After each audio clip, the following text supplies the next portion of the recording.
Every day we pass by people who seem quiet or distant. It's easy to judge what we see on the surface before we ever know their story.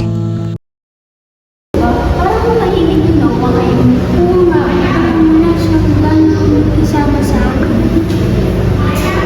Baka ayaw niya lang talaga makikita ng isa sa kanya. Baka ayaw niya But what we see on the outside is rarely the whole picture. Every silent face carries a story waiting to be heard. Uy, hello, Shane. Uy, napansin mo ba si Noah? Hindi na nag-chat sa GC at hindi rin siya sumabay sa atin mag-lunch. Oo nga, baka may pinagdadaanan siya. Kumustahin kaya natin? Sige, end ko muna.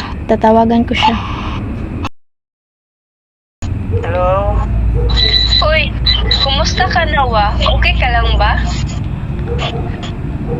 Totoo lang, hindi mabuti ang pagramdam ko. May problema kami sa bahay at nahihirapan din ako mag-focus sa school. Salamat pa sa pagtitiwala sa amin, Noah. Huwag kang mag-alala, hindi ka nag-iisa.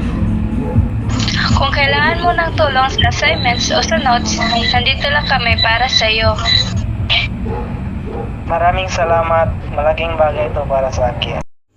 Pakiramdam is sensing what others cannot say out loud. Instead of placing judgment, we choose understanding.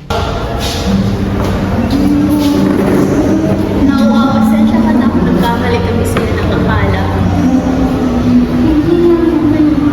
Kasi nalaman lang ang sitwasyon niyo. Okay lang. Salamat dahil naintindihan ako. May extra notes kami dito. Pwede ka natin kapag nakakabot sa mga lesson. At sabay-sabay na rin tayo kumain. Hindi ka na dapat nag-iisa. Thank you guys. Maganda yung pakiramdam. Kapwa is seeing others as a part of ourselves. When we listen with empathy, honor what they feel, and offer help without asking for anything in return, we create a space where no one ever feels forgotten.